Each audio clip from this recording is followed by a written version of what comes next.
Good evening. Welcome to the Government News Brief for Thursday, May 4, 2017. In the news this evening, the Georgetown Public Hospital cooperation to implement computerized drug monitoring system, citizens urged to be prepared for the May-June rains, and Social Protection Ministry launches Elderly Visiting Committee. Stay tuned for these and other stories. Thank you for staying with us. I am Renetta LaFleur. Here are the details. The Georgetown Public Hospital Corporation is expected to implement a computerized drug monitoring system shortly. More from Delicia Haynes. The GPHC is on its way to having a computerized drug monitoring system implemented. The system will take the place of the current manual system under which drugs and medical supplies are accounted for. Director of Finance with responsibility for procurement at the GPHC, Ronald Charles, says the ministry is supporting this initiative, ensuring that staff are trained and fully equipped to manage the new system. We've gotten eGov because the infrastructure set up and so on. We've gotten eGov to run the fiber cable so at least we can have some connectivity. There's a software system that we're implementing right now. It's a Sage 300 software. We've started that implementation. So that we're hoping will help with that sort of the situation in terms of the quantification. During a recent visit to the GPHC's pharmacy by the Parliament Sectoral Committee on Social Services, it was discovered that record keeping for drugs is done under a manual bookkeeping system. Committee members concluded that this may be hampering the efficient tracking and procurement exercise of drugs. The new system to be implemented is fully supported by the committee. The computer would be able to even do your prognosis, do your forecasting, your consumption rate, work out everything. So once that happens, it will help far away, but it needs to happen. Minister within the Ministry of Public Health, Dr. Karen Cummins, adds that information technology officers of the Ministry of Public Health had recently been trained to ensure the new monitoring system is accurate and serves its purpose effectively. Our IT department, they've just come back from Atlanta. CDC is helping us in that regard. We also have e-governance, Ms. Cathy Hughes, PAHO, our technical partners. And so I don't want to put a timeline to it, but very soon we're going to have our information system being kicked in at our referral hospital.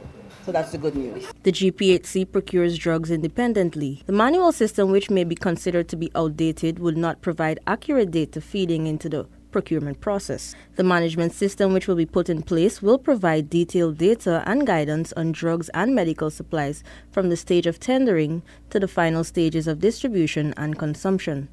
For the Government News Brief, Delicia Haynes. Minister of State Joseph Harmon urges citizens along the coast to be in a state of preparedness as the May-June rains are upon us. Delicia Haynes has the details. Arrangements are in place to ensure that residents along the coast do not suffer from severe flooding during the May-June rainy season. A number of canals, sluices, and channel outlets have been cleared while some others are undergoing rehabilitative works. Minister Harmon says that Cabinet was briefed by the Minister of Agriculture, Noel Holder, on a number of measures in place for the May-June rainy season. Cabinet discussed a drainage and irrigation brief that was presented by the Honourable Minister of Agriculture, and emphasized the need to be in a state of preparedness on the coastland and in the capital city for the impending May-June rainy season. The Honourable Minister of Public Infrastructure indicated that he and an interagency team would visit those areas that were prone to flooding in the rainy season in the forthcoming week. Earlier this week, Chief Meteorological Officer Dr. Garvin Cummins said that the rainy season will last until the end of July with the expectancy of above normal precipitation. We don't have specific dates per se in terms of what days might have extreme rainfall. That would require continuous monitoring, which the National Weather Watch Center does based on its mandate. However, what we are expecting for this rainfall season is above normal rainfall, which means that the rainfall quantities that we are expecting are above the long-term averages or the 30-year average for rainfall. So we are expecting a wet season or more above average in terms of the amount of rainfall that we'll have. A sum of $150 million was approved by Cabinet during the month of April for drainage and irrigation works at a number of areas in and around Georgetown. Some of these areas include South and North Ramville draining systems and the railway embankment from Sherrill Street on the west to the pump station on the east. For the Government News Brief, Delicia Haynes. Visiting Committee for Elderly Residential Facilities launched. Social Protection Minister Amna Ali applauds the initiative. Details in this report. The first ever Elderly Residential Facilities Visiting Committee was launched today. Minister of Social Protection Amna Ali says the elderly have made a significant contribution to society's culture and norms. Therefore, this committee is a great initiative to ensure that their conditions in the facilities are improved, Minister Ali says. Maybe the existing services that are being provided in these institutions need to be modified. In some cases, fully changed.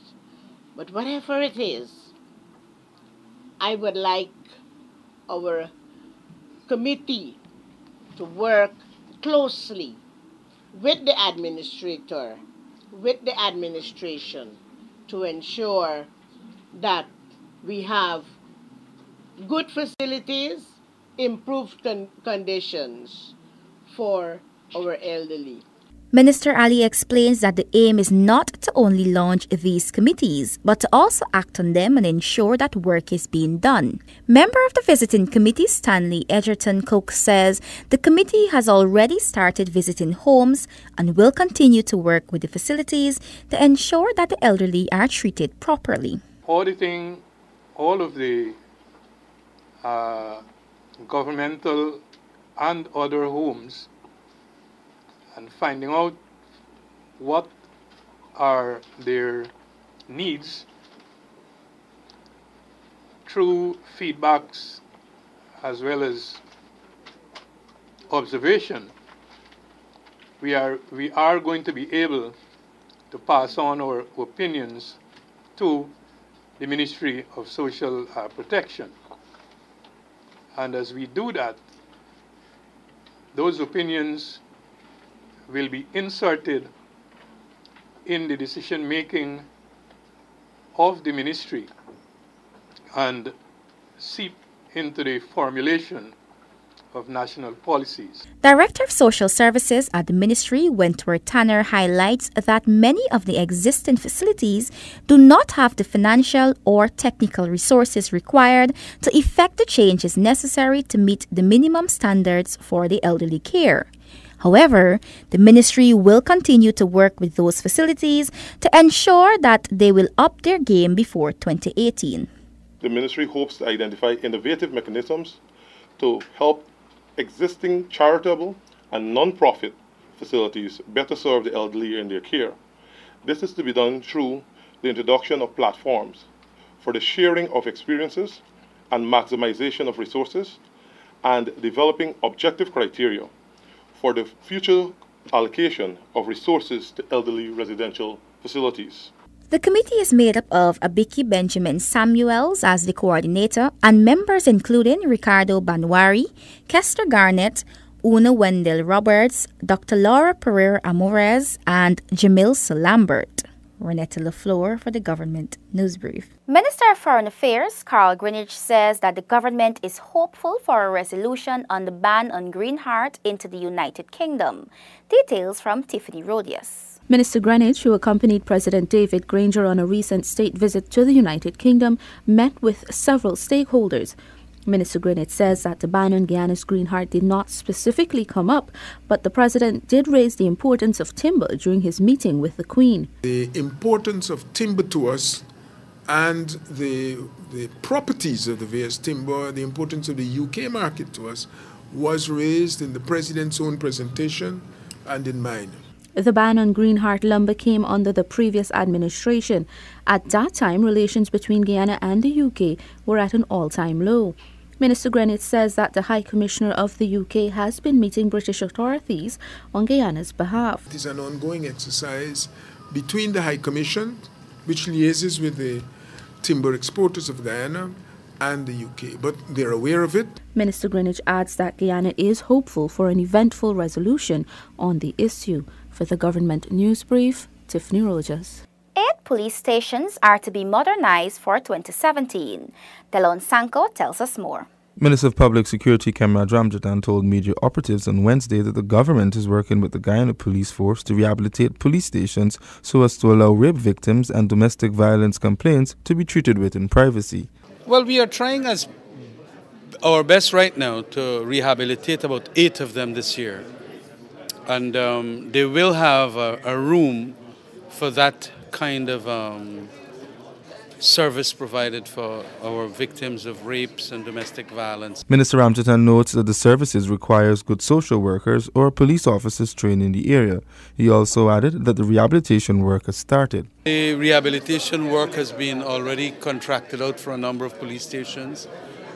The other procurement is with NPTAB, and we should see a number of these commencing shortly. Minister Ramjatan says that the work will take some time and that 12 other stations will be rehabilitated under the Citizen Security Program. It's going to take some time because there's a procurement process to go through, and it is going to happen because the Citizen Security Program also saw some money being allocated for that rehabilitation of, I think, 12 police stations across the country. But the government also is rehabilitating a number of them. The minister notes that the government is working to modernize most, if not all, the police stations within a 2-year period. Delon Sanko for the Government News Brief. We have come to the end of today's edition of the Government News Brief. The details of these and other stories can be found on GINA's website. GINA has an active Facebook page, and we encourage you to visit and like us so you can be informed as the news unfolds. You can also visit our website and YouTube channel. Remember to join again on Monday for another edition of the Government News Brief. I am Renette LaFleur. Have a wonderful weekend.